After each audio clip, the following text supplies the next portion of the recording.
Assalamualaikum Papa, selamat datang di channel Miss Horror, sebuah channel yang menceritakan sebuah cerita mistis kisah nyata. Pada video ini saya akan mempersembahkan cerita mistis yang sangat seram yang berjudul Saat PKL di Kantor Bangkai. Oke, sebelum masuk ke ceritanya, jangan lupa subscribe, like, komen, dan nyalakan tombol notifikasinya agar tidak ketinggalan cerita mistis menemani malammu. Selamat mendengarkan. Nah, ada yang janggal dari kantor ini. Apa yang terjadi di masa lalu merubah tempat ini menjadi sarang untuk mereka yang tak kasat mata. Alasan kenapa cerita ini baru diceritakan. Beberapa kisah di cerita ini mungkin cukup sensitif, sehingga narasumber enggan untuk menceritakan ini sebelumnya. Namun, setelah berlalu hampir 10 tahun setelah kejadian, beliau merasa ada baiknya cerita ini diceritakan. Mungkin ada hikmah dan pelajaran dari cerita yang ia alami bersama teman sekelompoknya dulu. Seluruh nama, detail lokasi, dan hal yang berpotensi sensitif akan disamarkan. Prolog Evan. Gua bakal lupa waktu itu habis istirahat gua ke kamar mandi di deket gudang belakang. Waktu mau masuk, gua kira itu cuman bau bangkai binatang. Pas masuk ke dalam, di sana ada mayat manusia yang badannya gosong nyangkut di sekat pemisah kamar mandi. Sialnya, habis itu kepalanya putus jatuh ke lantai dan liatin gua. Ari. Sempet ketiduran dan gak sengaja di lantai 2 sampai jam 7 malam. Pas kebangun dikira masih sore dan masih pada kerja. Gak taunya pas ngecek ke ruang admin, itu yang di ruangan bentuknya pada berantakan. Ada yang di meja merayap di langit-langit, ada yang jilatin sepatu Mbak Rina juga. Hati sisim, Surya. Gua gak sengaja nendang sesajen di bawah tangga. Pulangnya pas sampai rumah kamar gua bener-bener bau gak enak.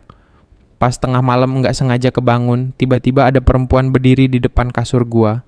Dia ketawa, tapi gak ada suaranya. Pas tahu dia gak punya muka, gua langsung cabut dari kamar. Itu adalah kalimat pertama yang mereka ucapkan saat saya bertanya, "Seserem apa kejadiannya?" Tapi itu hanya sekilas, masih ada hal yang bikin saya nggak habis pikir saat mendengar cerita dari mereka. Siapin kopinya, kita simak cerita ini pelan-pelan. Jakarta 2012, praktek kerja lapangan itu adalah salah satu syarat penting yang harus diselesaikan Ari, Surya, dan Evan sebagai syarat untuk memulai skripsinya. Ini distributor kantor kakak gua, minggu depan kita udah bisa PKL di sana. Surya menunjukkan sebuah kartu nama dan surat yang sudah persetujuan yang sudah ditandatangani. Evan dan Ari yang mendengar kabar itu seketika tersenyum. "Serius? Daerah mana Sur?" tanya Evan. "Jakarta Pusat agak jauh sih, tapi masuknya jam 9 jadi harusnya aman," jelas Surya. Ari mengambil kartu nama yang ditunjukkan oleh Surya. Ada sebuah alamat yang menunjukkan lokasi kantor di Jakarta Pusat, distributor salah satu merek spare part komputer. "Kalau perusahaan IT juga, pasti requirement project-nya ribet ya?" tanya Ari sembari meletakkan kembali kartu nama itu. "Udah tenang aja, selama di lingkup database masih aman lah," balas Surya. Keraguan Ari bukan tanpa alasan. Pasalnya hingga saat ini mereka masih mahasiswa dengan IP pas-pasan. Untuk menghadapi kebutuhan perusahaan secara langsung, mereka jelas perlu berusaha keras. Persyaratan akademis dan keperluan mereka dapat dibereskan dengan mudah. Hingga akhirnya mereka pun memasuki hari pertama PKL mereka. Pagi itu mereka tiba di sebuah ruko yang cukup besar. Sepertinya ada lebih dari 2 ruko yang dijadikan satu sebagai kantor ini. Lokasinya ada di hook atau di bagian sudut. Keren juga kantornya, Evan kagum dengan bangunan kantor yang terlihat baru dibanding kantor di sekitarnya. "Iya sih, tapi lihat deh, ruko-ruko yang lain," kata Ari sembari menengok ke ruko di sekitarnya. Walau kantor itu bangunan baru dan terawat, ruko-ruko di sekitarnya masih berupa bangunan lama. Bahkan ada ruko yang terbengkalai dengan kondisi mengenaskan. Jendelanya sudah pecah dan bangunannya tidak tertutup apapun. "Udah nggak usah mikir aneh-aneh, ayo masuk," ajak Surya. Pagi itu kedatangan mereka sudah ditunggu oleh Pak Fitri, supervisor IT yang merupakan kenalan dari kakak Surya. Ia pun memperkenalkan mereka bertiga dengan karyawan kantor yang jumlahnya sekitar 20 orang. Untuk divisi IT sendiri terdapat 3 karyawan. Pak Fitri sebagai supervisor, Mbak Rina sebagai database specialist, dan Mas Gilang IT support.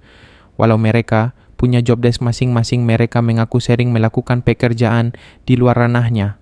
Jangankan di luar job desk, kadang-kadang mesin fotokopi rusak saja yang dicari kita, canda Pak Fitri. Mereka memulai dengan berkenalan dan mencari tahu tentang sistem yang digunakan oleh perusahaan. Ada kebutuhan sistem database yang mungkin bisa disempurnakan oleh mereka. Saat sedang memperhatikan alur konsumen di ruang tunggu, tiba-tiba mereka melihat seseorang berlari dengan terburu-buru keluar dari kantor. Ari pun penasaran. Ia mengintip orang itu melalui pintu kaca dan mendapati orang itu muntah-muntah di luar kantor. Ia menoleh ke arah kantor dengan wajah pucat seolah takut akan sesuatu. "Enggak, gua nggak mau ke dalam lagi," kata perempuan itu. "Kenapa sih? Lu sakit?" tegur temanya. Perempuan itu tidak menjawab dan hanya kembali menatap kantor dengan ngeri. "Ayo masuk, jangan nunggu di luar. Di sini daerah rawan." "Enggak, gua nggak bisa." "Emang kenapa? Di dalam kenapa?" "Bau bangkai." Teman perempuan itu mengernyitkan dahinya. Ari pun mencoba mencium udara di sekitarnya dan tidak merasakan bau apapun. Tapi tidak dengan teman dari wanita itu. Ia seolah mengerti maksudnya. "Ya udah, gua bayar dulu," ucapnya sambil kembali ke dalam. Ari masih penasaran dengan perempuan itu. Namun pekerjaannya membuatnya harus kembali fokus. Tapi saat akan kembali naik ke atas, tiba-tiba Ari mencium sesuatu, aroma dupa. Ada sepiring sesaji dengan dupa yang dibakar di bawah tangga. "Nggak usah heran, itu maunya si bos. Tar ada orang yang ganti tiap hari kok." Tiba-tiba Mbak Rina menyusul Ari dari belakang dan melewatinya. Hari pertama PKL mereka tidak ditemukan banyak halangan. Tepat saat jam 5 pun mereka bersiap-siap untuk pulang bersama dengan karyawan lainnya. Hebatnya kantor ini, setelah jam 5 mereka segera bersiap dan tak ada yang lembur di kantor. "Nggak ada yang lembur ya Mas Gilang?" tanya Evan. "Jangan, ayo pulang. Jangan sampai lembur. Pokoknya sebelum maghrib kantor harus udah kosong," jawab Mas Gilang sembari mengangkat tasnya dari meja. Mereka bertiga pun senang. Namun sebagai anak magang mereka merasa harus tahu diri. Mereka menunggu Pak Fitri pulang baru berani keluar dari kantor. "Ada mie ayam di dekat parkiran ruko depan. Makan dulu gimana?" ajak Evan. "Boleh, biar malam nggak usah keluar kos lagi," balas Ari. Mereka pun menyempatkan untuk makan dulu sebelum pulang. Motor mereka dibiarkan terparkir di kantor dan diambil kembali setelah selesai makan. Disinilah mereka bertiga mulai merasa ada yang janggal. Saat hendak mengambil motor mereka di depan kantor, mereka mendapati seluruh lampu di dalam kantor sudah mati. Disitulah mereka sadar bahwa tidak ada security yang menjaga kantor saat malam. Satu-satunya security adalah security ruko yang berjaga di pos depan. Ari bersiap memundurkan motornya, tapi tiba-tiba ada setetes cairan yang membasahi pipinya dari atas. Awalnya ia tidak curiga dengan apapun, sampai saat ia melihat ke arah balkon lantai 2 kantor. Ada seorang yang berkulit hitam legam dengan rambut jarang. Ia duduk di balkon ruko sembari memainkan kakinya. Terlihat mukanya dipenuhi borok yang menjijikkan. Ia terus tertawa ke arah Ari dan bersiap meludah ke arah Ari. Itu apa?" Ari gemetar melihat sosok itu. Ia pun berniat untuk memanggil temannya, namun entah mengapa ia sulit menggerakkan tubuhnya. "Kenapa, Ri?" Tiba-tiba Surya mengagetkan Ari dengan menepuk bahunya. Sontak Ari menarik nafas dan tersadar dari kondisinya. Itu Sur." Ari segera menunjuk ke arah makhluk itu berada, namun tak ada apapun di sana. "Apaan?" Ari pun bingung.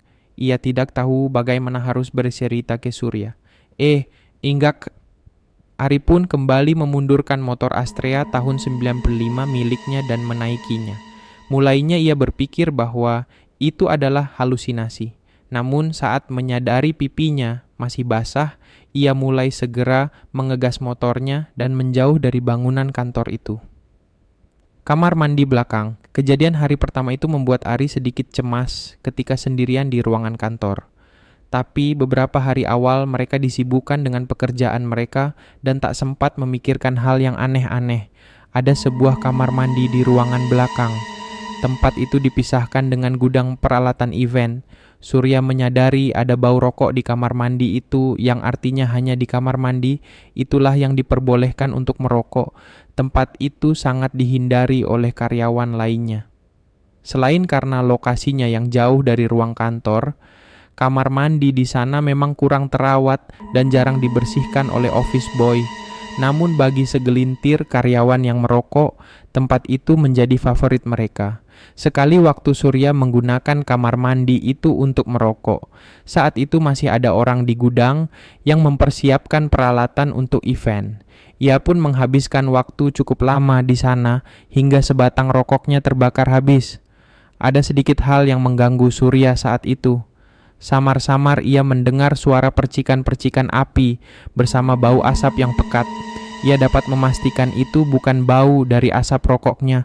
Ia pun mematikan puntung rokoknya dan keluar dari bilik. Sebelum keluar, ia mencuci tangannya di wastafel. Ada sebuah cermin di hadapannya. Awalnya Surya pikir ia sendirian di kamar mandi itu, namun saat melihat dari cermin, salah satu pintu di bilik kamar mandi terbuka dan tertutup seperti tengah dimainkan seseorang dari dalam. Ada-ada saja kesengan orang kalau lagi ngerokok, pikir Surya.